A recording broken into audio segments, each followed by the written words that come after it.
Nous avons tous déjà vécu des situations difficiles qui nous ont désemparés et découragés.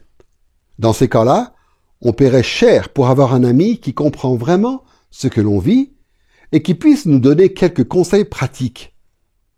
Un tel ami est alors une source précieuse de sagesse et de grande joie. À bien des égards, c'est ce qu'a représenté l'épître de Jacques pour ses premiers destinataires.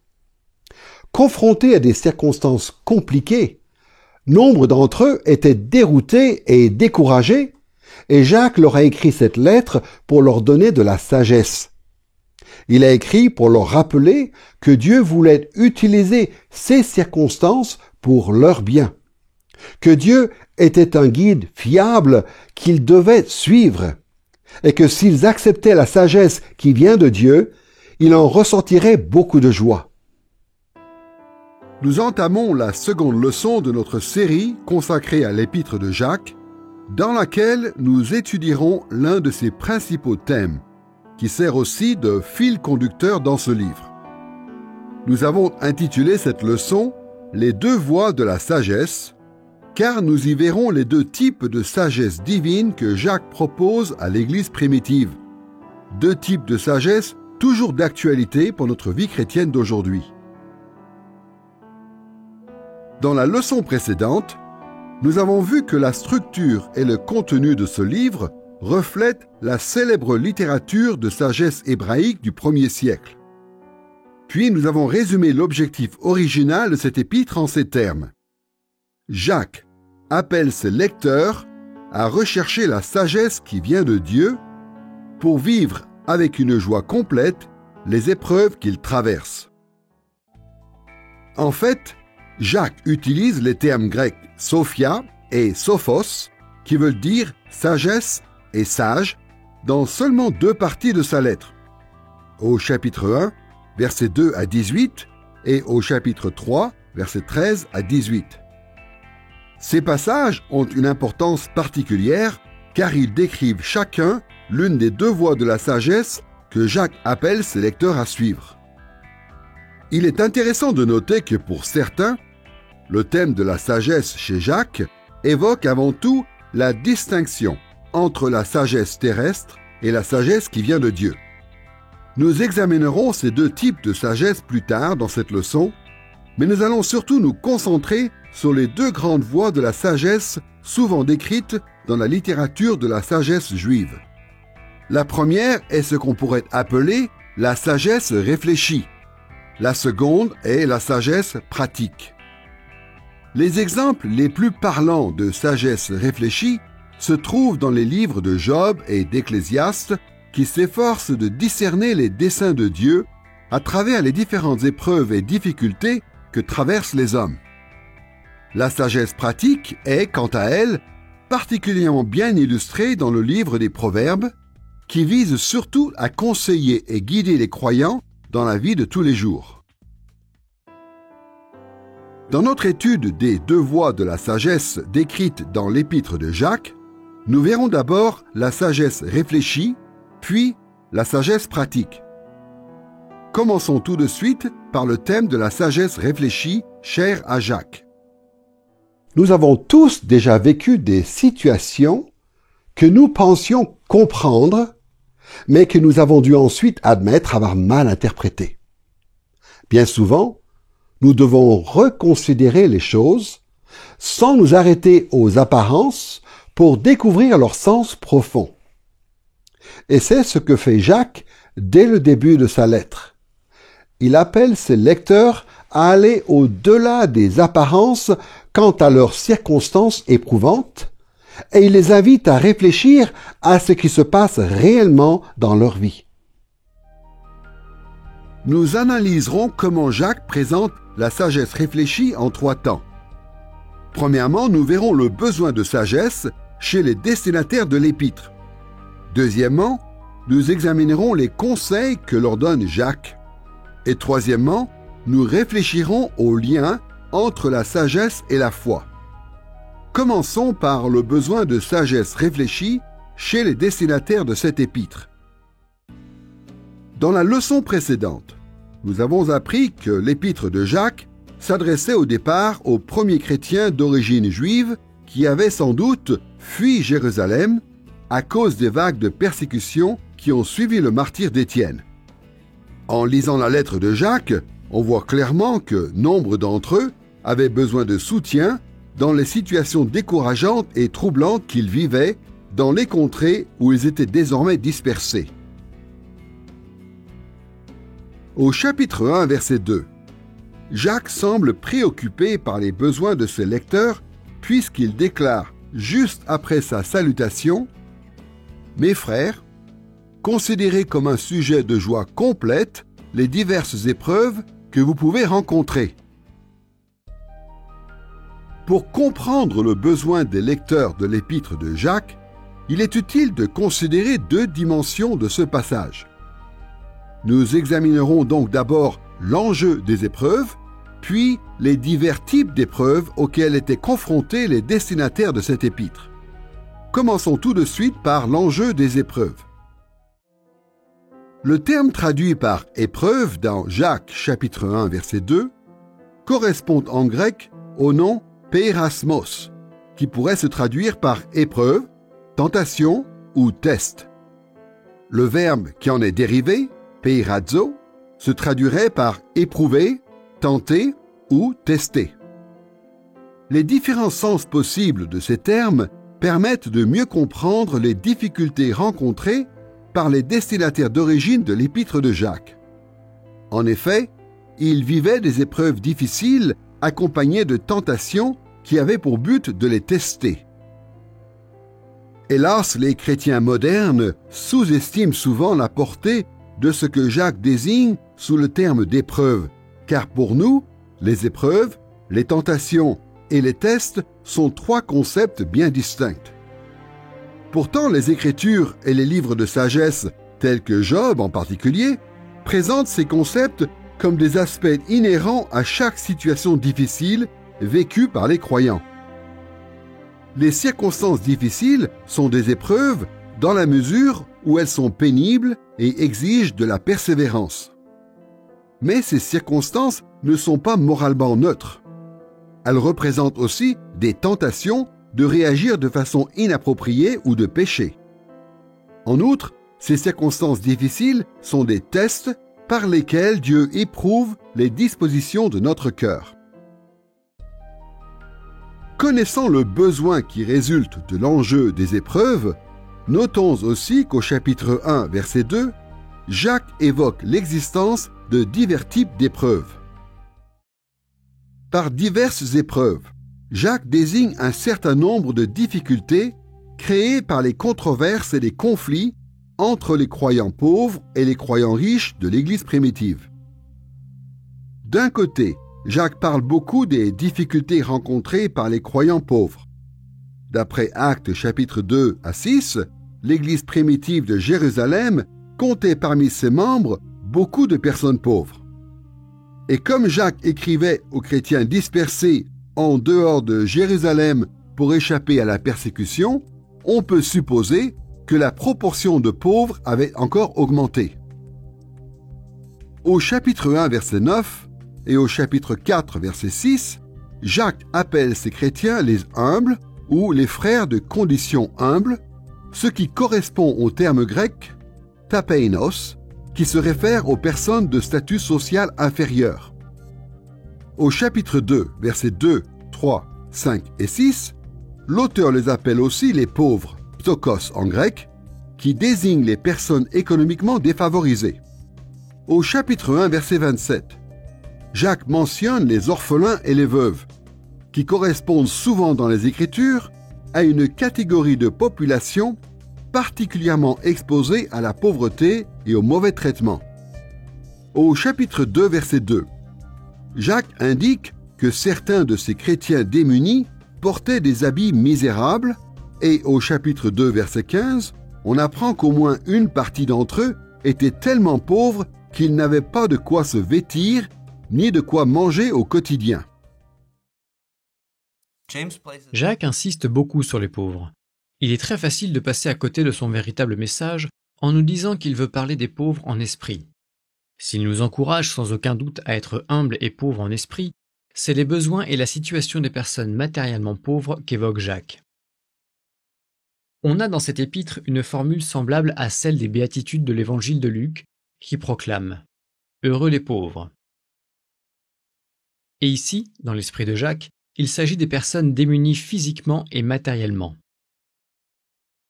Mais en quoi ces personnes-là seraient-elles particulièrement bénies?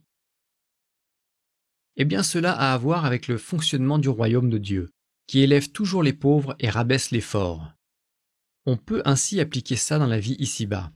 On peut s'humilier quand on est riche, puissant et influent. Jacques vise à cultiver le sentiment d'humilité et de pauvreté, à être pauvre en esprit. Mais l'épître de Jacques a aussi beaucoup à nous apprendre sur les pauvres au sens premier du terme.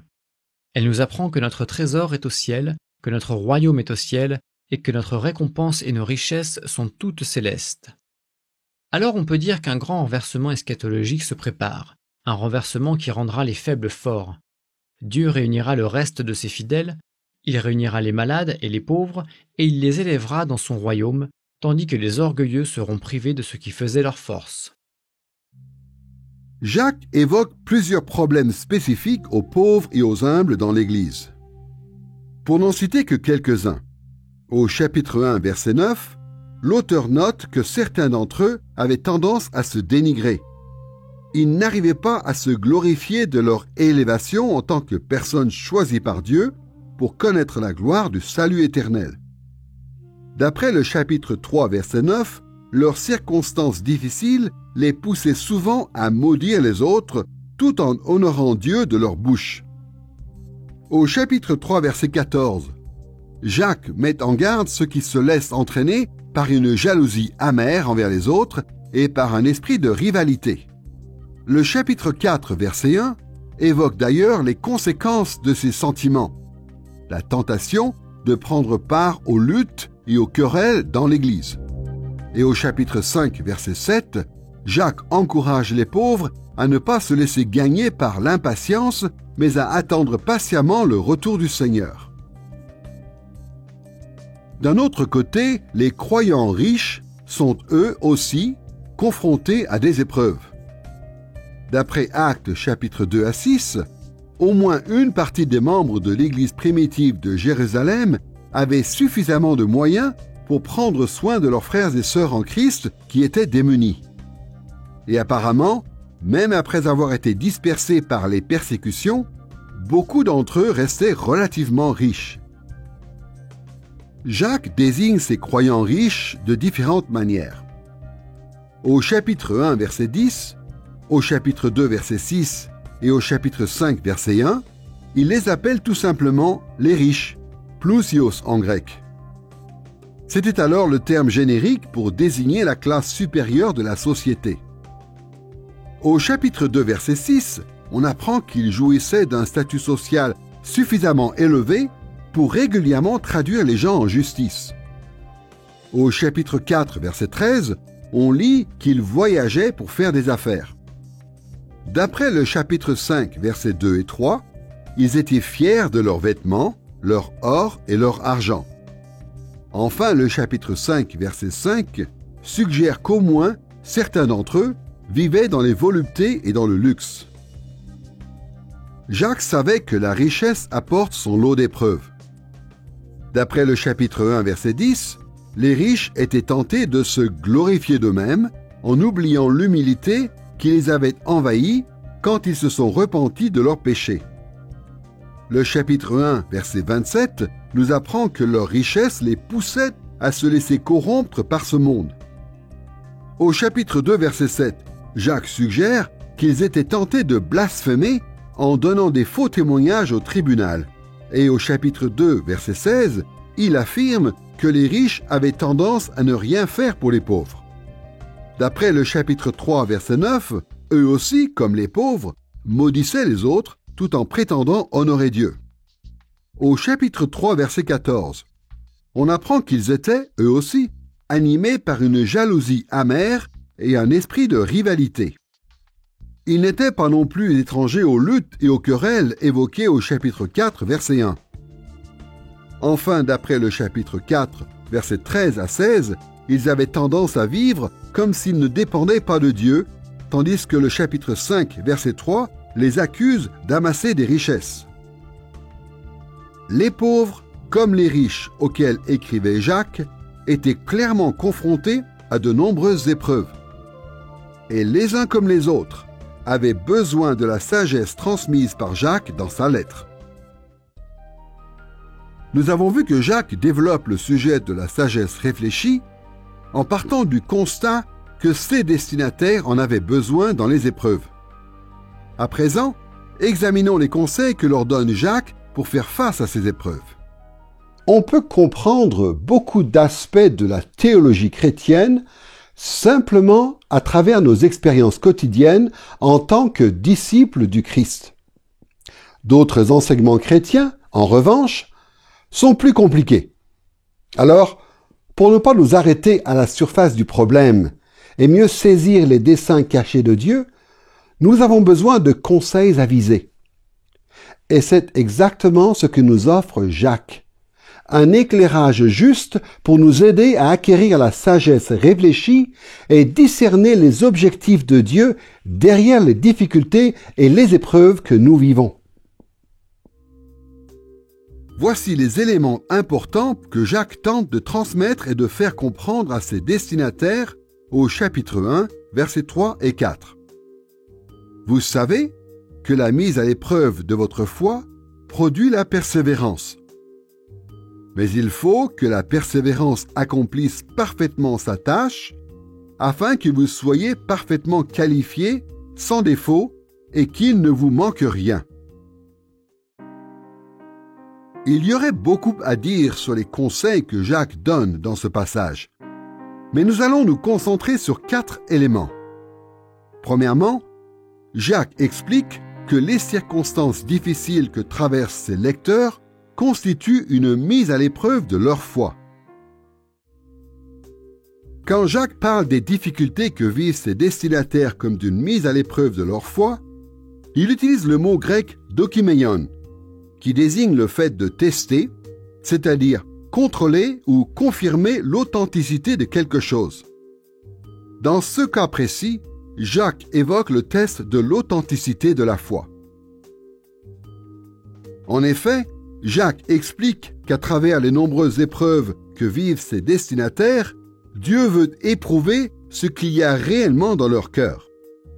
Cette mise à l'épreuve devait prouver ou non l'authenticité de leur foi.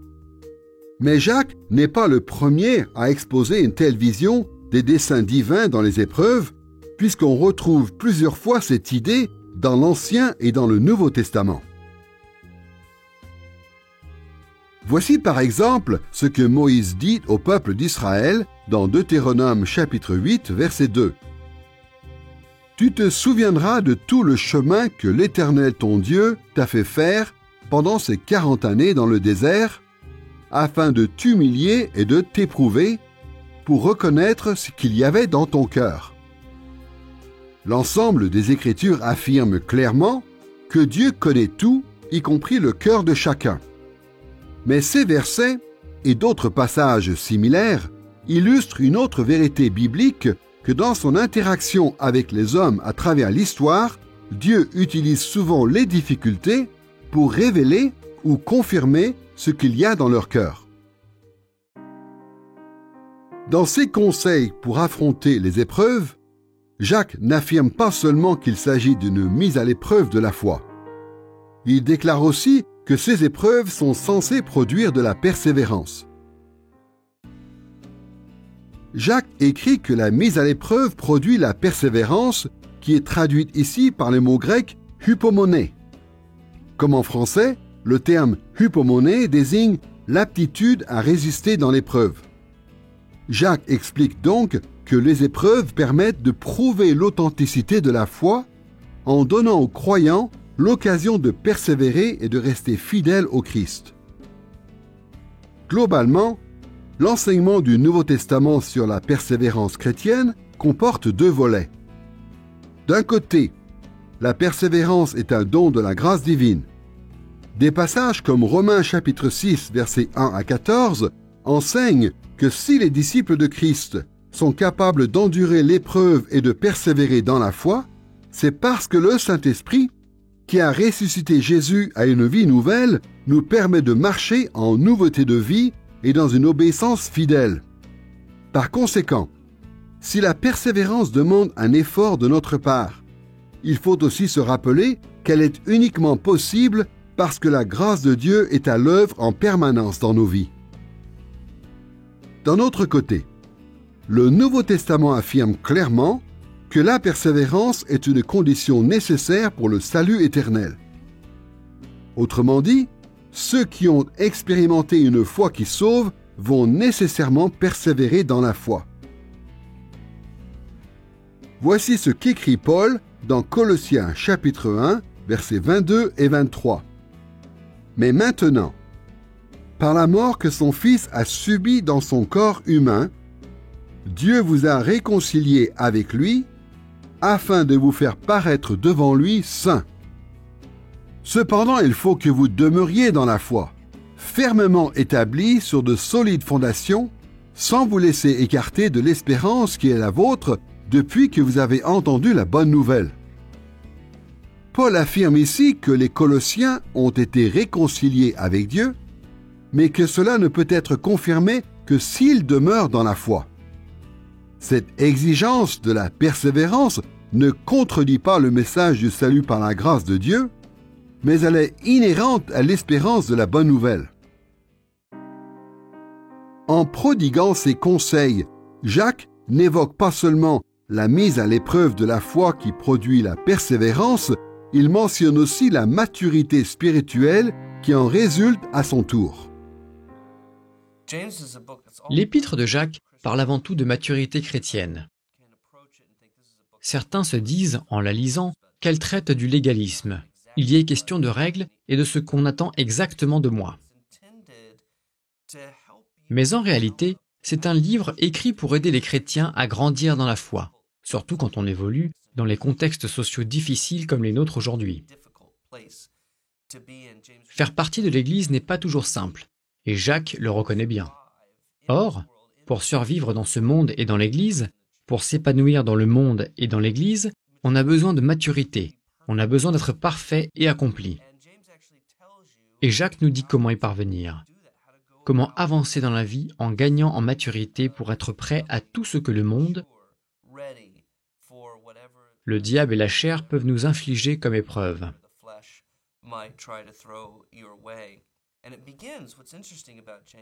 Ce qui est intéressant, c'est que l'épître de Jacques commence par parler des souffrances. La souffrance est le creuset, le contexte, la salle d'entraînement où naît la maturité chrétienne. C'est dans la souffrance que la foi est cultivée, qu'elle se développe et vous prépare à l'avenir. En supportant les souffrances, les tentations et les tests et en les surmontant, grâce au Saint-Esprit qui travaille en vous, à travers la parole, à travers Christ, sa loi et sa sagesse, votre foi grandit, se renforce et devient suffisamment mature pour vous faire traverser les épreuves à venir. Relisons ce que dit Jacques au chapitre 1, verset 4.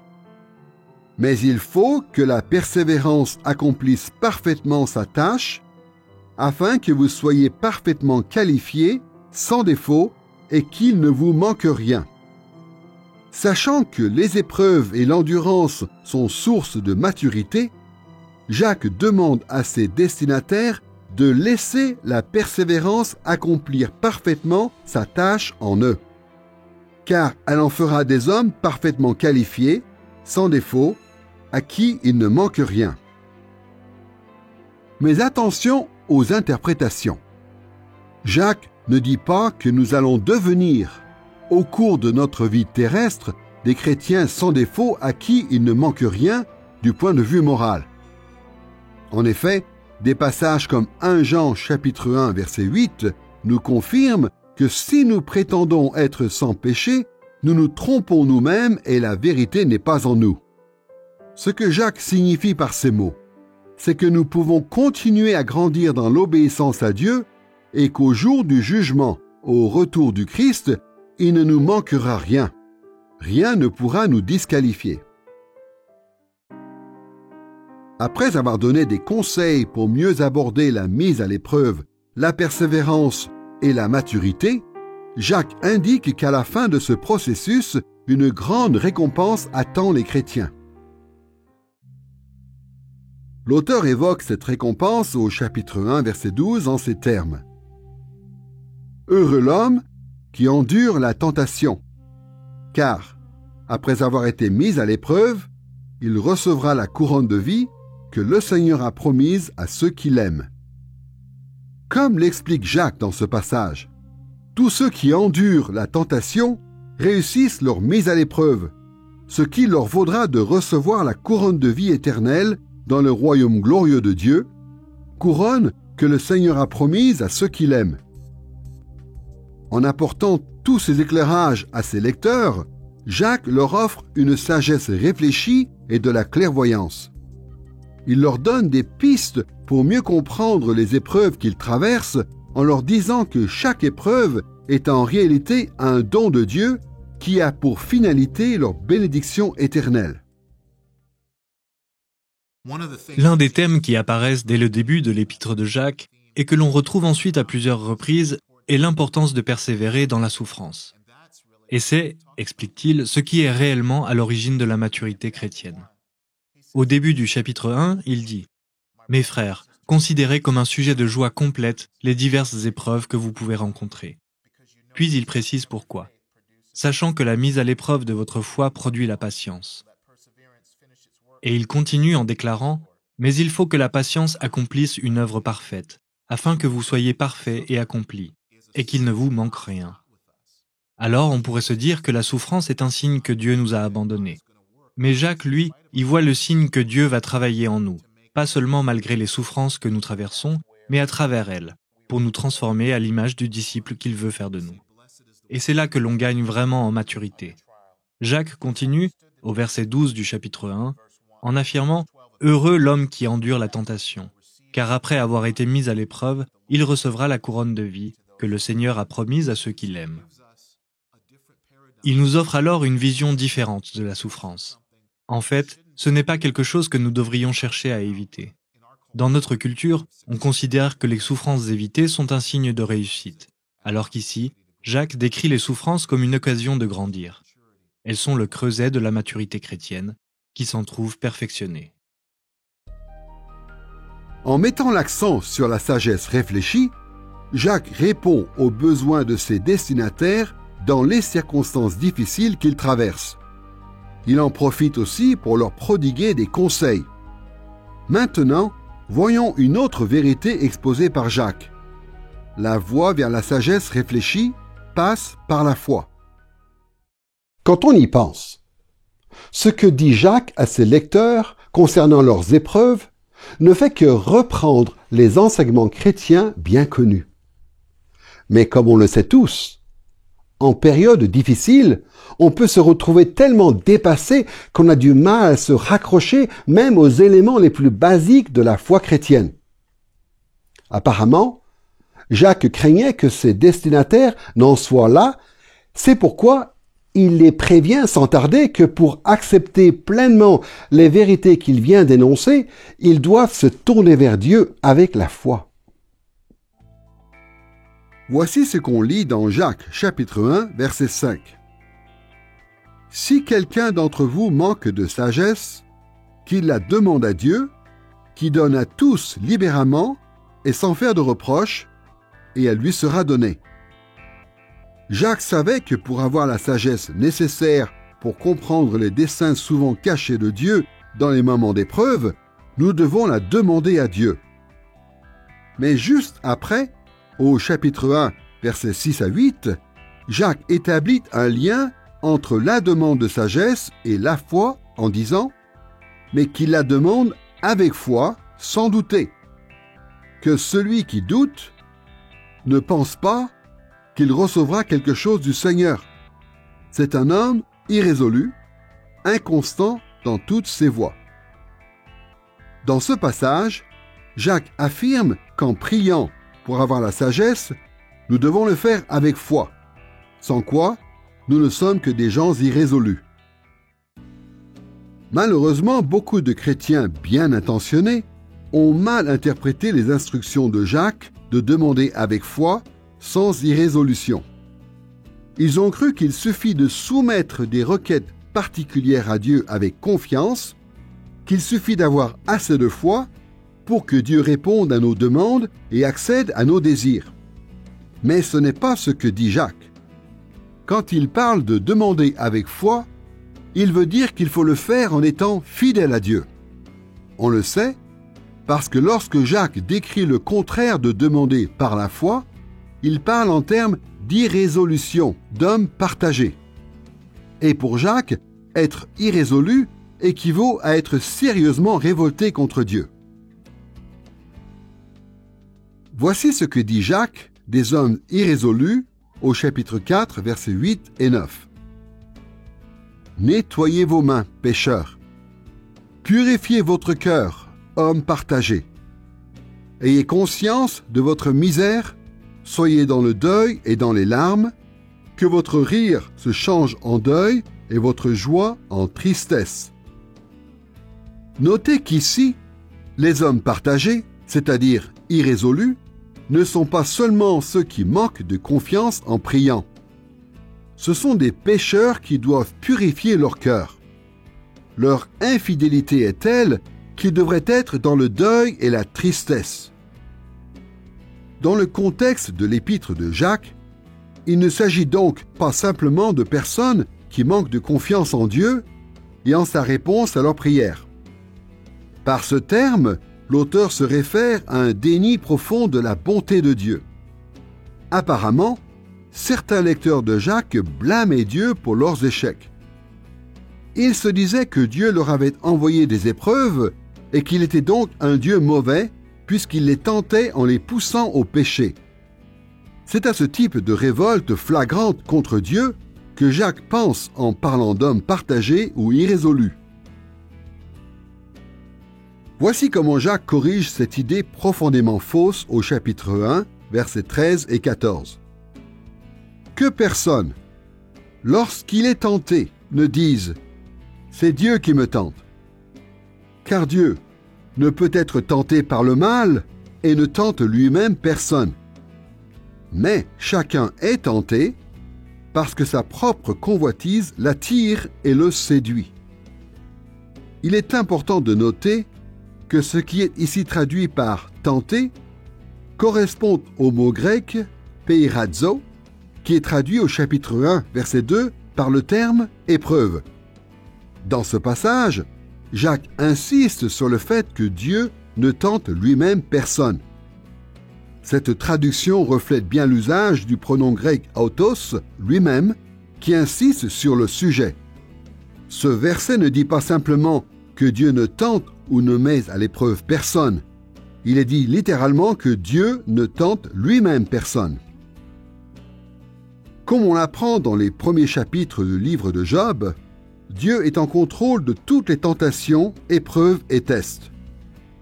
Mais on voit aussi, à travers la scène qui se déroule au ciel, que Dieu comptait utiliser les épreuves de Job pour son bien et non pour lui faire du mal. C'est Satan et non Dieu qui s'est servi des épreuves de Job pour le tenter à pécher. Ainsi prier, en demandant la sagesse avec foi et se garder d'être irrésolu, revient à affirmer l'enseignement biblique le plus fondamental, que Dieu est bon. Lorsque nous cherchons la sagesse auprès de Dieu dans des circonstances difficiles, nous ne devons pas douter de sa bonté. Sinon, il ne faut pas s'attendre à ce que Dieu nous donne cette sagesse. Comme l'explique Jacques au chapitre 1, verset 17. « Tout don excellent et tout cadeau parfait viennent d'en haut, du Père des Lumières, chez lequel il n'y a ni changement, ni ombre de variation. Dieu est le Père des Lumières qui ne donne aux hommes que des choses excellentes et parfaites. Il a donc toujours des objectifs bons et parfaits en nous soumettant à des épreuves. Nous devons croire fermement en cette vérité en avançant dans la voie de la sagesse réfléchie. Dans notre étude des deux voies de la sagesse dans l'épître de Jacques, nous avons commencé par la sagesse réfléchie qui y est présentée. Maintenant, voyons le second thème principal, la sagesse pratique. Que nous apprend ce livre du Nouveau Testament sur la mise en pratique de la sagesse? Nous avons tous déjà croisé ces gens au savoir quasi encyclopédique qui impressionnent tout le monde en parlant de choses qu'eux seuls semblent connaître. Mais il arrive aussi que ces mêmes personnes n'aient que des vagues notions de la vie pratique. Ils ne savent pas toujours comment traduire leurs connaissances dans des attitudes ou des actions appropriées. Dans son épître, Jacques aborde ce problème de plusieurs manières. Comme nous l'avons vu, il commence sa lettre par la sagesse réfléchie, car il savait à quel point il est important de comprendre les desseins cachés de Dieu dans les épreuves que nous traversons. Mais il met aussi l'accent sur la sagesse pratique, c'est-à-dire la capacité à mettre ses connaissances en pratique dans des actions et des comportements qui plaisent à Dieu. Pour plus de simplicité, nous aborderons le thème de la sagesse pratique de la même manière que celui de la sagesse réfléchie. Dans un premier temps, nous verrons quel est le besoin de cette sagesse pratique chez les lecteurs de l'Épître. Dans un second temps, nous verrons quels sont les conseils que donne Jacques à ses destinataires. Et enfin, dans un troisième temps, nous étudierons le lien entre la foi et la vie pratique. Commençons tout de suite par le besoin de sagesse pratique chez les destinataires de Jacques. Comme nous l'avons vu plus tôt, Jacques emploie les termes « sage » et « sagesse » dans seulement deux contextes. La première occurrence de ces termes est au chapitre 1, versets 2 à 18, lorsque Jacques parle de la sagesse réfléchie. La deuxième occurrence est au chapitre 3, versets 13 à 18, lorsqu'il évoque le besoin de mettre la sagesse en pratique. L'Épître de Jacques est un livre très pratique et son auteur veut s'assurer que les gens mettent vraiment en application ce qu'ils croient. Mais d'où lui vient cette préoccupation? Là encore, je crois qu'il la doit à Jésus lui-même. En effet, Jésus a raconté une parabole sur la maison érigée sur le sable et celle construite sur le roc, et a évoqué le facteur déterminant, à savoir « Fais-tu ce que je t'ai demandé de faire? Mets-tu en application mes enseignements ?» C'est ça que Jésus cherchait, les gens dont les actions reflètent leurs croyances, qui les mettent en pratique. Il a aussi mis en garde contre les pharisiens, en appelant les gens à faire ce qu'ils disent, mais à ne pas imiter leurs actions, car ils ne mettaient pas en pratique leurs enseignements. On voit donc que Jésus a beaucoup insisté sur la mise en pratique de la foi, et je pense que Jacques, en un sens, a simplement repris à son compte cette préoccupation de son frère, en soulignant l'importance d'une telle attitude. La seconde raison possible est que Jacques commençait peut-être déjà à voir dans l'Église primitive à quel point le témoignage chrétien souffrait de ce que certains chrétiens d'origine juive de son Église n'imitaient pas vraiment Jésus dans leur vie. Ils avaient ces grandes doctrines à propos de Jésus, mais ne les appliquaient pas dans leur vie, et ça a pu donner lieu à des critiques, leur reprochant de ne pas mettre en pratique ce qu'ils enseignaient. Et ça compromettait le message chrétien. Jésus lui-même a dit « Soyez parfaits », et Jacques reprend cet enseignement. Il veut qu'on mette les choses en pratique et insiste là-dessus. Voici comment Jacques résume au chapitre 3, verset 13, les principes de base de la sagesse pratique. « Lequel d'entre vous est sage et intelligent? Qu'il montre, par sa bonne conduite, ses œuvres empreintes de douceur et de sagesse. » Quand on sait qu'une grande partie des destinataires de Jacques étaient des Juifs qui connaissaient bien l'Ancien Testament, il n'est pas étonnant que certains d'entre eux se croyaient sages et intelligents. Mais Jacques leur fait remarquer que si c'était vraiment le cas, ils le montreraient par leur bonne conduite. Autrement dit, ces lecteurs avaient besoin de sagesse pratique. En s'appuyant sur l'enseignement de l'Ancien Testament, surtout le livre des Proverbes, Jacques savait que la sagesse est bien plus que des concepts théologiques profonds. Ceux qui acceptent sans réserve l'intelligence qui vient de Dieu l'appliquent par une bonne conduite empreinte de sagesse. Mais Jacques souligne aussi que cette bonne conduite doit se traduire par des œuvres ou des actes selon les traductions. Et cela implique une certaine attitude, notamment de la douceur. Comme nous le verrons plus loin, les œuvres et les attitudes justes jouent un rôle clé dans la sagesse pratique. Pour mieux expliquer notre besoin de sagesse pratique, Jacques met en opposition deux types de sagesse pratique que nous avons déjà évoqués au début de cette leçon. Il parle d'abord de sagesse terrestre, puis de sagesse qui vient de Dieu. Voyons tout de suite comment il présente la sagesse terrestre. Voici comment Jacques décrit la sagesse terrestre au chapitre 3, versets 14 à 16. « Si vous avez dans votre cœur une jalousie amère et de la rivalité, ne vous glorifiez pas et ne mentez pas contre la vérité. Cette sagesse n'est pas celle qui vient d'en haut, mais elle est terrestre, charnelle, démoniaque. Car là où il y a jalousie et rivalité, il y a du désordre et toute espèce de pratique mauvaise. » Comme nous l'avons déjà vu au début de cette leçon, Jacques était très préoccupé par les discordes dans l'Église entre les croyants riches et les plus démunis. Au chapitre 3, verset 14, il indique que beaucoup de ses membres avaient dans leur cœur une jalousie amère et de la rivalité, attitude qu'au moins certains d'entre eux justifiaient par une prétendue sagesse, d'après le verset 15. Face à cela, Jacques avertit ses lecteurs qui ne doivent pas se glorifier de leur comportement et mentir contre la vérité qu'il va lui-même leur expliquer.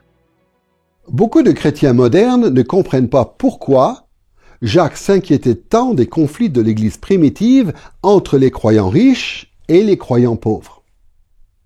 Aujourd'hui encore, on voit des contrastes de richesse dans l'Église, surtout à l'échelle de la planète. Mais dans le monde moderne, les membres d'une même assemblée locale ont généralement des statuts sociaux beaucoup plus homogènes qu'au premier siècle. Les chrétiens riches ont tendance à fréquenter les églises où ils retrouvent d'autres riches, tandis que les chrétiens pauvres se rassemblent en général entre eux dans d'autres églises. Mais imaginez une seconde que dans votre assemblée, il y ait à la fois des gens extrêmement riches et d'autres extrêmement pauvres. Quel genre de tension cela provoquerait-il? Certains viendraient-ils à l'église en haillons, sans savoir quand et où ils pourraient prendre leur prochain repas, tandis que d'autres, assis dans la même pièce, arboreraient des vêtements de luxe, les poches remplies d'argent. Si cela se produisait dans votre église locale, il y aurait forcément des troubles. Les conflits entre les riches et les pauvres causaient des dégâts considérables dans les églises auxquelles écrivait Jacques. Apparemment, les pauvres avaient l'impression que la jalousie qu'ils éprouvaient envers les riches était tout à fait justifiée, voire que c'était une preuve de sagesse. Ils connaissaient les proverbes de l'Ancien Testament qui ordonnaient aux riches d'être généreux avec les pauvres, et ils en concluaient donc que leurs frères et sœurs chrétiens devaient partager leurs biens avec eux. Les riches, de leur côté, avaient l'impression que leur égoïsme était tout aussi justifié, voire sage. Ils citaient les proverbes de l'Ancien Testament qui expliquent la pauvreté par la paresse et qui présentent la richesse comme la récompense d'un dur labeur. Pourtant, Jacques déclare qu'adopter ce type de sagesse est bien pire que d'être simplement dans l'erreur. C'est une sagesse terrestre, charnelle ou naturelle et démoniaque. Et il ne fait aucun doute qu'elle vient du diable puisqu'elle entraîne du désordre et toute espèce de pratique mauvaise au sein de l'Église.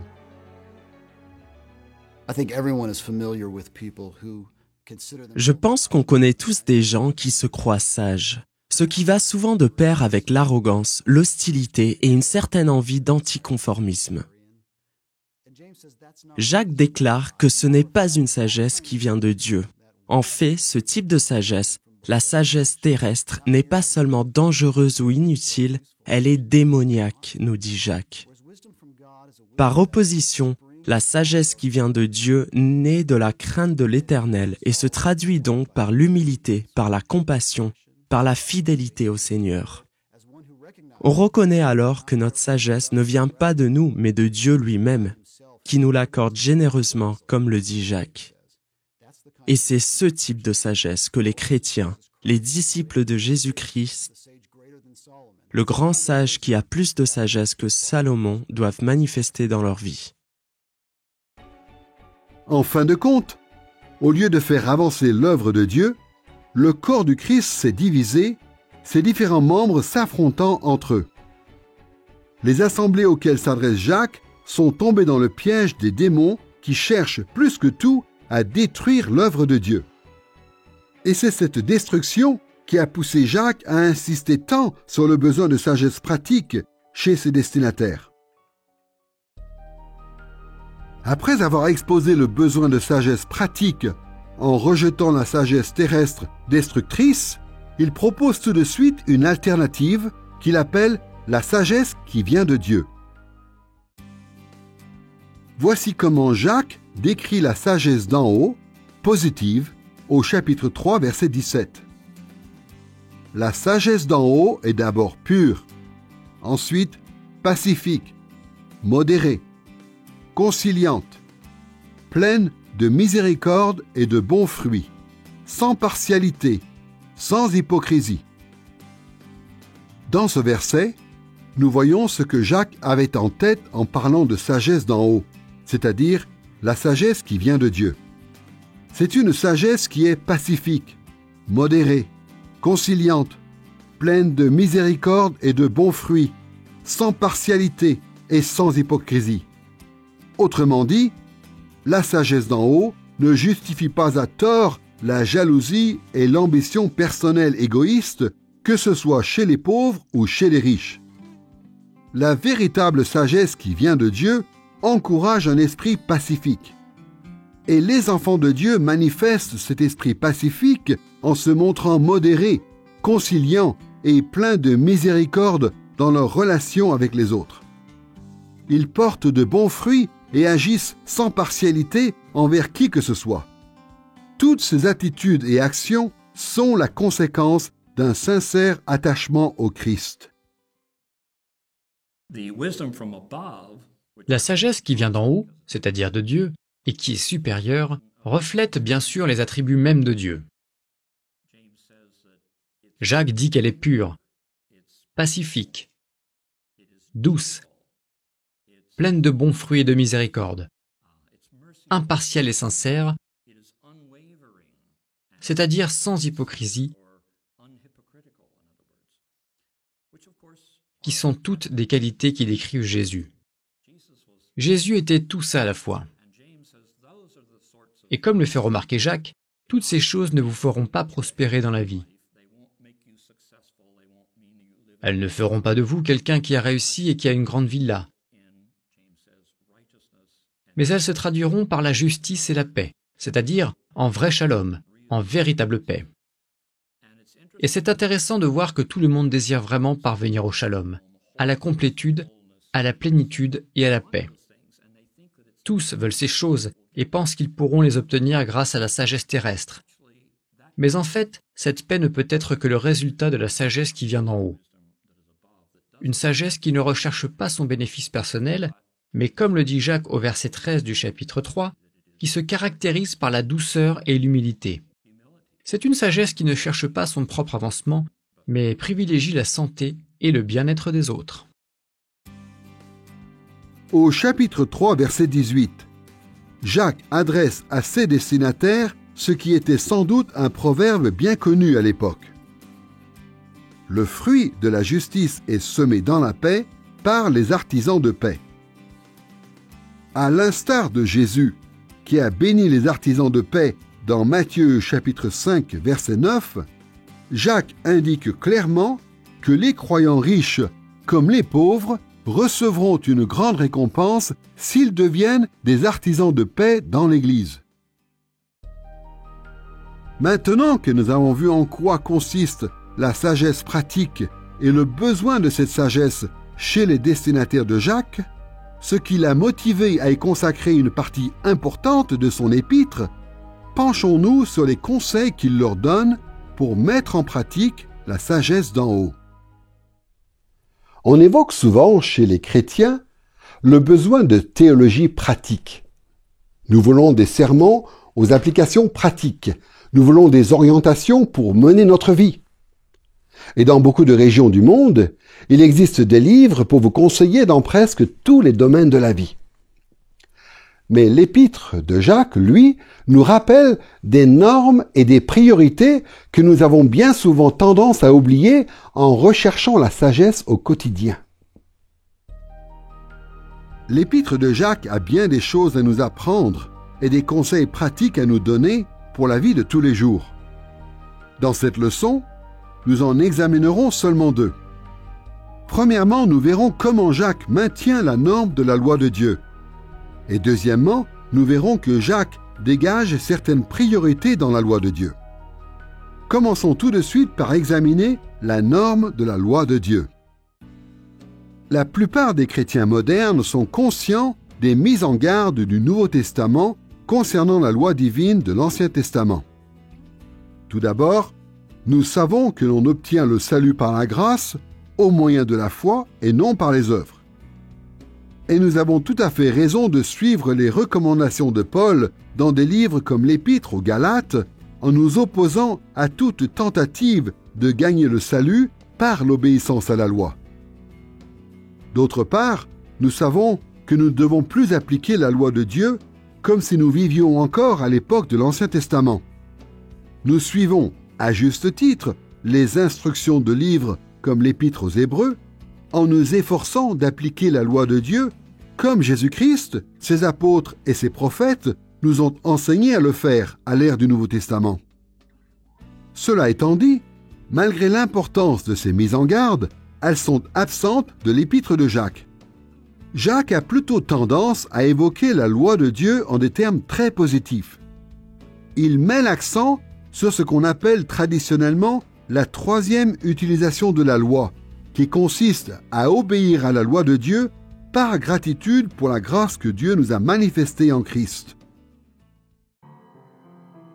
L'Épître de Jacques contient deux définitions de la loi de Dieu que l'on ne retrouve dans aucun autre endroit de la Bible. L'une d'elles est la loi de la liberté. Jacques parle de la loi de la liberté, ou la loi qui donne la liberté, au chapitre 1, verset 25, et au chapitre 2, verset 12. Il y affirme que la loi nous libère de l'esclavage du péché et de ses conséquences dévastatrices. Si nous obéissons à la loi par gratitude envers Dieu, elle nous libère vraiment. Jésus évoque la même idée dans Jean chapitre 8, verset 32, quand il dit « Vous connaîtrez la vérité, et la vérité vous rendra libre. » Dans Romains chapitre 7, versets 7 à 13, Paul décrit la loi comme un moyen utilisé par le péché pour attiser nos mauvais désirs et nous rendre esclaves du péché. Mais quand Jacques la qualifie de loi de la liberté, il se réfère à la manière positive dont le Saint-Esprit utilise la loi pour nous guider avec autorité dans la voie de la sagesse pratique. Comme nous l'avons déjà vu, beaucoup des destinataires de Jacques étaient empêtrés dans le péché, ce qui nuisait à l'Église et provoquait en eux du découragement. Or, tant qu'ils continuaient à suivre ce qu'ils considéraient eux-mêmes comme de la sagesse, le péché leur apportait irrémédiablement de la frustration, des conflits et de la souffrance. Mais tout comme la parole de Dieu les a libérés du châtiment et de la tyrannie du péché une première fois, elle pouvait à nouveau les libérer des tourments et du découragement qu'entraîne le péché en leur donnant des orientations pratiques pour la vie de tous les jours. La loi permet évidemment de diriger, de reprendre et de corriger le croyant dans la vie, en s'efforçant de le ramener en ligne avec la volonté de Dieu. Et je crois que c'est pour ça, en fin de compte, que Jacques l'appelle la loi de la liberté. Et en même temps, nous serons jugés selon cette loi de la liberté, c'est-à-dire selon la liberté que Christ nous a donnée. Et c'est à nous aussi de vivre et de traiter les autres conformément à cette loi.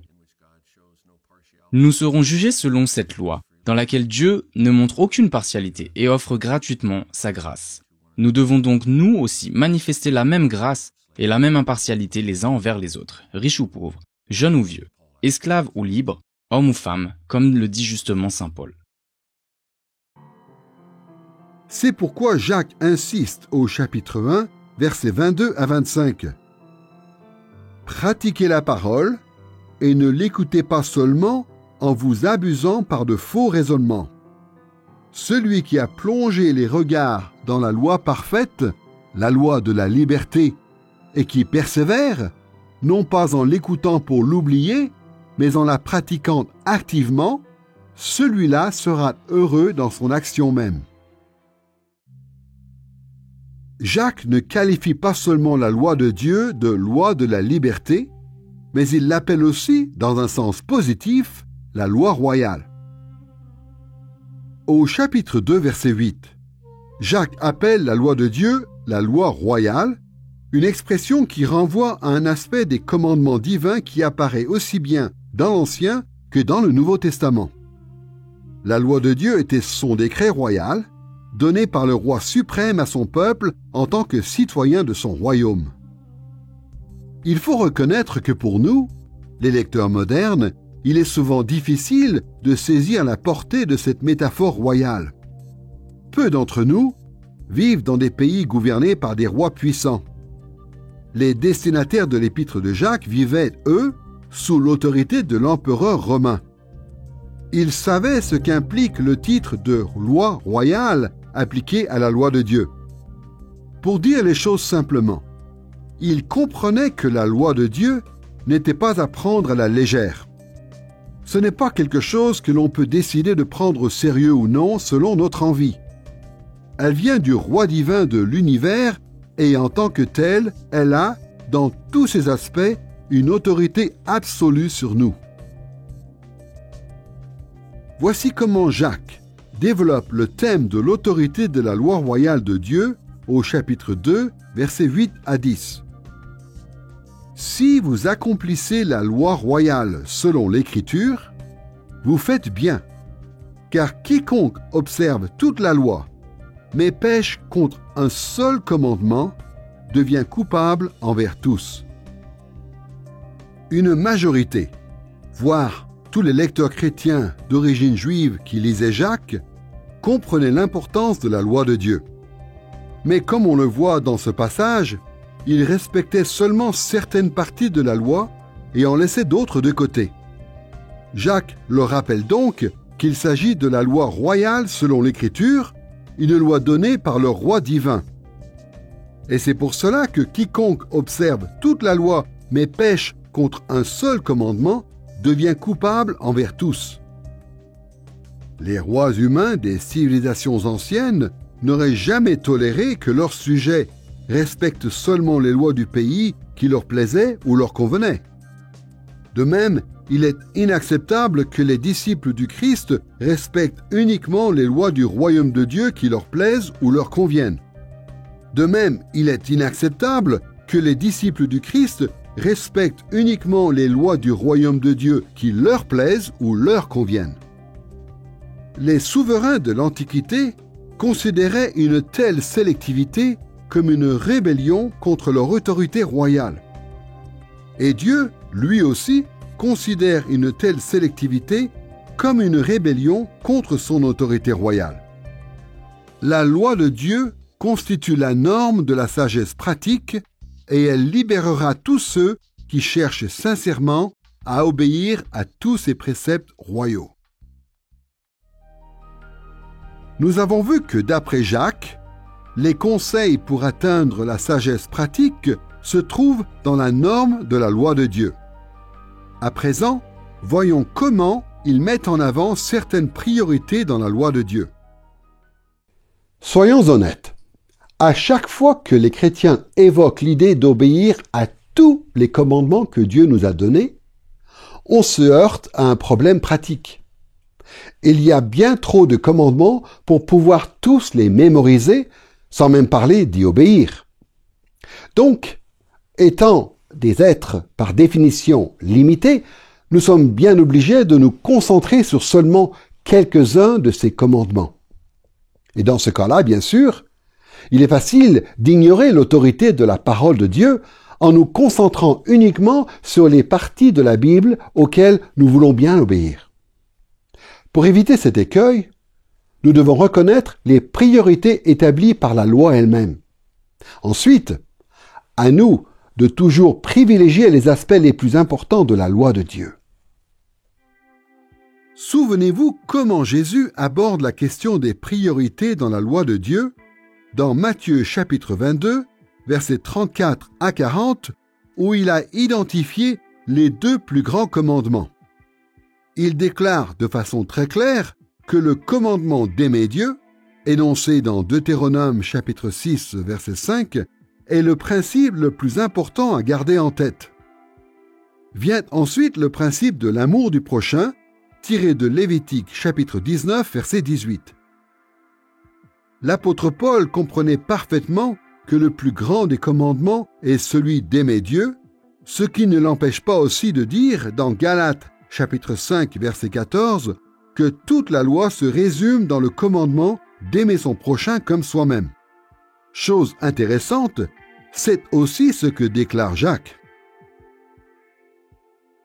Voici l'intégralité du passage de chapitre 2, versets 8 à 10, où Jacques souligne tout particulièrement le 2e plus grand commandement qui soit. Sans doute, si vous accomplissez la loi royale selon l'Écriture, tu aimeras ton prochain comme toi-même, vous faites bien. Mais si vous vous livrez à des considérations de personnes, vous commettez un péché, vous êtes convaincu de transgression par la loi. Car quiconque observe toute la loi, mais pêche contre un seul commandement, devient coupable envers tous. Notez comment Jacques résume ici les priorités de la loi royale en reprenant les mots de Lévitique chapitre 19 verset 18. Tu aimeras ton prochain comme toi-même.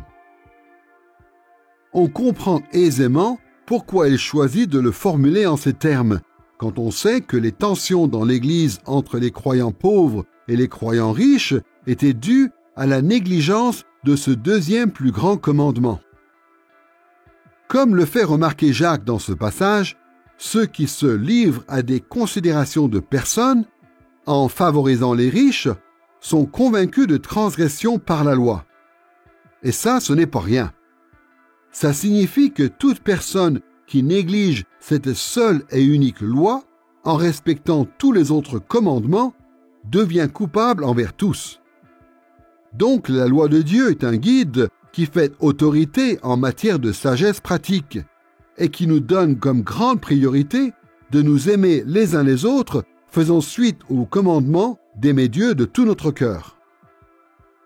Comme le rappelle Jacques aux riches au chapitre 1, verset 27, la religion pure et sans tache devant Dieu le Père consiste à visiter les orphelins et les veuves dans leurs afflictions et à se garder des souillures du monde.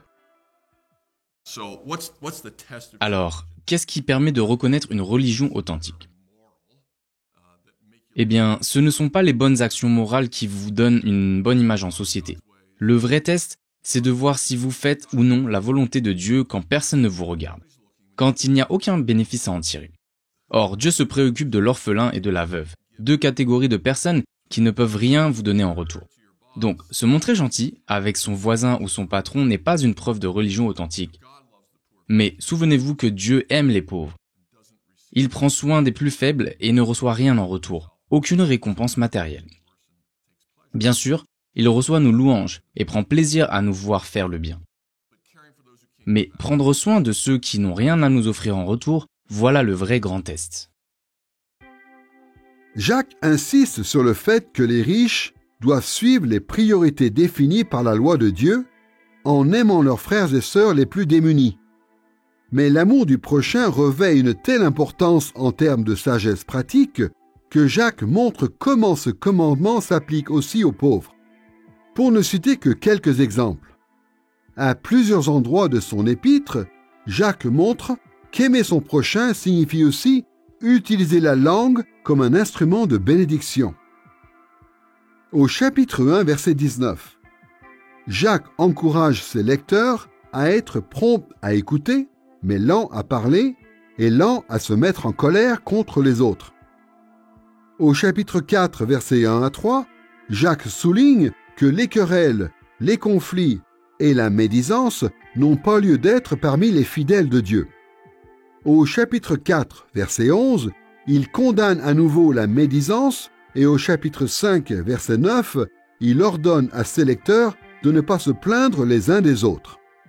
En cas de faiblesse, il leur conseille plutôt, au chapitre 5, verset 16, « Confessez donc vos péchés les uns aux autres et priez les uns pour les autres. » Si les destinataires de Jacques veulent montrer qu'ils détiennent la sagesse qui vient de Dieu, ils doivent s'efforcer de respecter les standards de la loi de Dieu, et pour ce faire, ils doivent reconnaître pleinement la priorité qu'accorde cette loi à l'amour du prochain. Nous avons vu comment Jacques met l'accent sur la sagesse pratique en faisant le constat du besoin de ses lecteurs en la matière et en leur offrant des conseils pour y parvenir. Maintenant, tournons-nous vers le troisième grand thème abordé dans cet épître, la relation entre la foi et la sagesse pratique. S'il doit y avoir un élément central dans le christianisme, c'est la foi.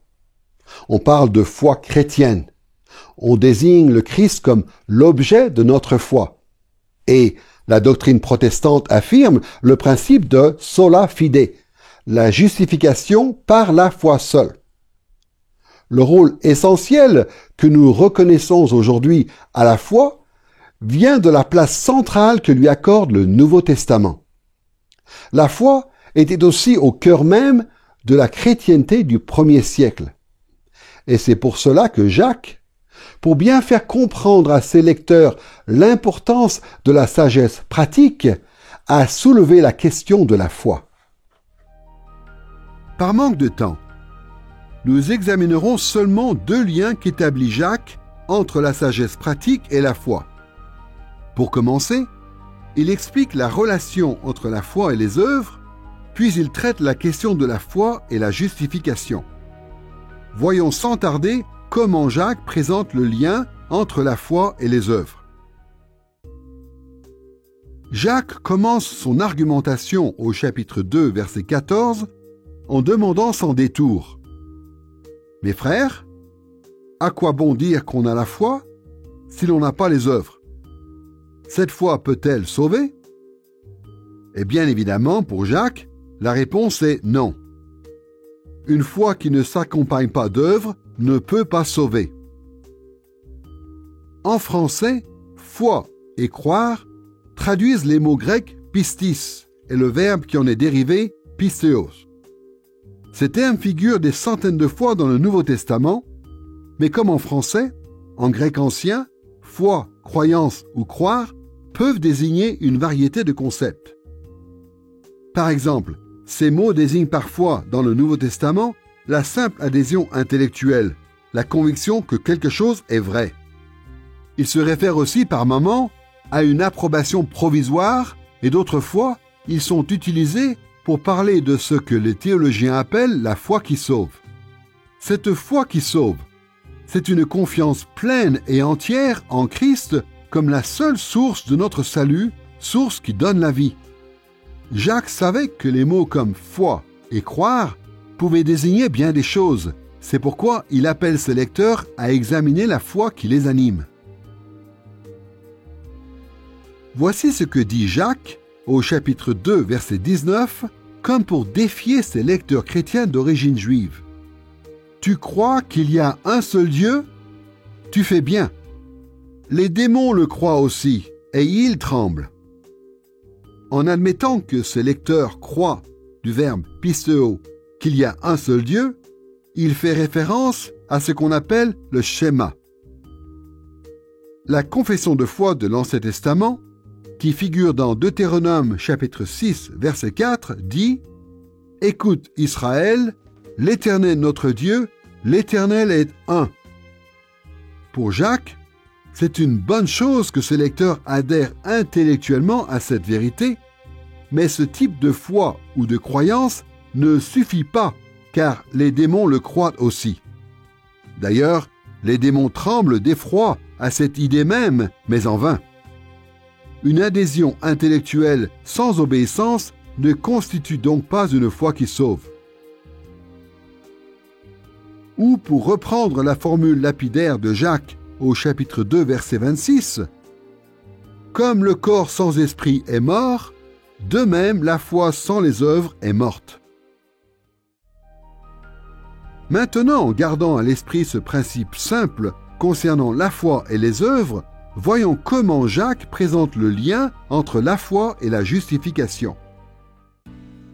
À l'époque de Jacques, il y avait des débats entre les maîtres juifs pour savoir qui était justifié ou considéré comme juste aux yeux de Dieu.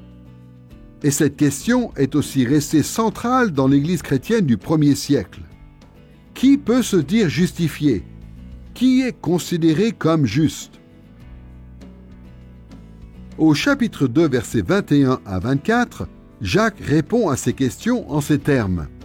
« Abraham, notre père, ne fut-il pas justifié par les œuvres pour avoir offert son fils Isaac sur l'autel?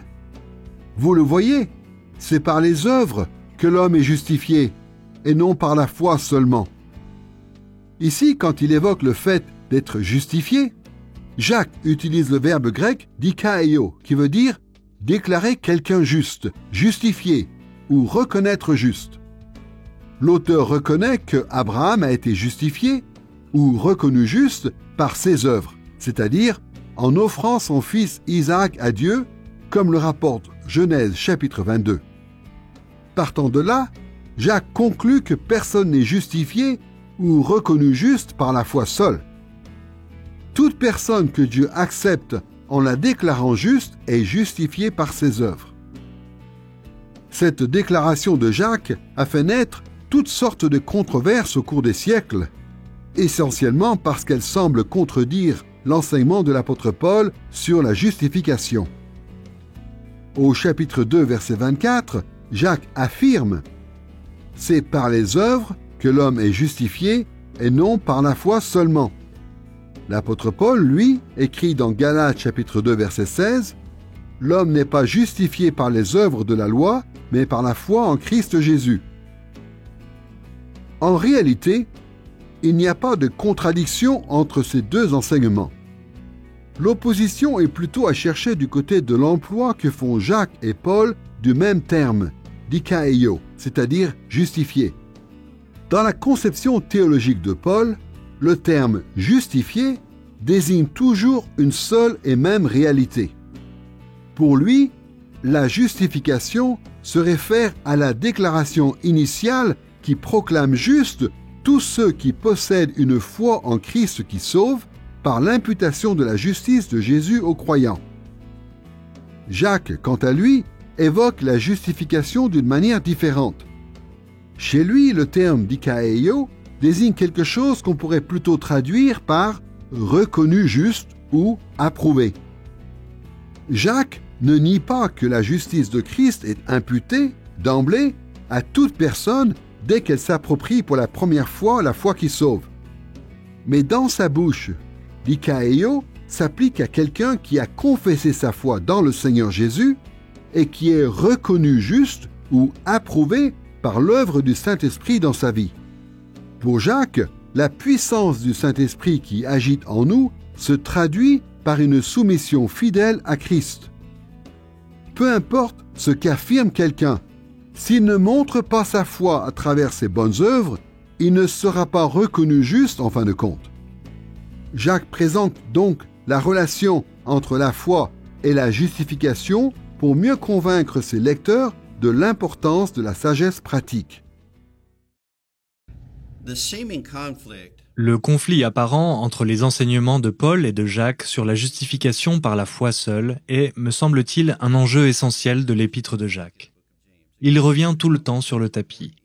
Ce point a sans doute fait couler bien plus d'encre que n'importe quel autre abordé dans ce livre.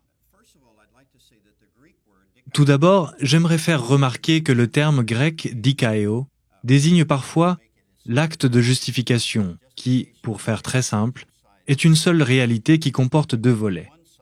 D'un côté, on a le pardon que Dieu nous accorde, qui est une sorte de soustraction. Et de l'autre côté, on a une sorte d'addition, sous la forme d'imputation de la justice. Ces deux opérations se résument enfin par la déclaration de justification devant Dieu, qui vous déclare juste à ses yeux. Ainsi, nous sommes justifiés par la foi, et c'est l'un des sens du terme justification.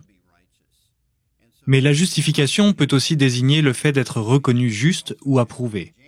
On a donc Paul qui utilise ce terme dans un sens juridique, et Jacques qui l'utilise comme une preuve par l'action, dans une sorte de démonstration de notre justice. En résumé, quand Paul parle de justification, il place la foi en premier, tandis que Jacques évoque la justification comme une réalité post-conversion, ou comme une preuve de foi. Ainsi, Jacques demande, qui devrait être considéré comme juste ? Celui qui dit croire en Dieu ou celui qui vit une vie basée sur sa confession de foi en Dieu ? Et pour Jacques, comme pour Paul, la foi doit se traduire en action. Je le répète, la foi doit se traduire en action. Elle doit produire du fruit, elle doit être visible. Une foi professée seulement par la bouche ne suffit pas. Une foi qui reste intellectuelle ne suffit pas. La foi doit être mise en œuvre. Elle traverse les épreuves, elle obéit à la parole de Dieu. Elle pousse à l'action, elle ne tolère pas des préjugés. Elle contrôle nos paroles, elle agit avec sagesse, elle donne la force de résister au diable et enfin, le plus important, elle attend patiemment le retour du Seigneur. Et dans ce domaine, Jacques et Paul enseignent exactement la même chose. Voici comment Jacques applique ce principe au chapitre 2, versets 15 à 17. « Si un frère ou une sœur sont nus et manquent de la nourriture de chaque jour, et que l'un d'entre vous leur dise « Allez en paix, chauffez-vous et rassasiez-vous », sans leur donner ce qui est nécessaire au corps, à quoi cela sert-il ? Il en est ainsi de la foi. Si elle n'a pas d'œuvre, elle est morte en elle-même. » Difficile d'imaginer une illustration plus frappante du message de Jacques. Les destinataires de son épître devaient résoudre les problèmes dans leurs églises respectives en obéissant en pratique à la loi de Dieu et tout particulièrement au commandement de s'aimer les uns les autres. Quelle que soit leur déclaration de foi, ils ne pourraient pas être reconnus justes aux yeux de Dieu sans montrer leur amour en pratique. Dans cette leçon, nous avons étudié les deux voies de la sagesse présentées dans l'épître de Jacques. Nous avons vu comment Jacques oriente ses lecteurs vers la sagesse réfléchie, en montrant leurs besoins de ce type de sagesse, puis en les conseillant et en établissant le lien entre la sagesse réfléchie et la foi. Puis nous avons vu comment Jacques encourage ses lecteurs à rechercher la sagesse pratique en leur montrant, là encore, leurs besoins dans ce domaine et en leur donnant des conseils pour mettre en application les vérités divines au service de Dieu et de son peuple, fidèlement et humblement.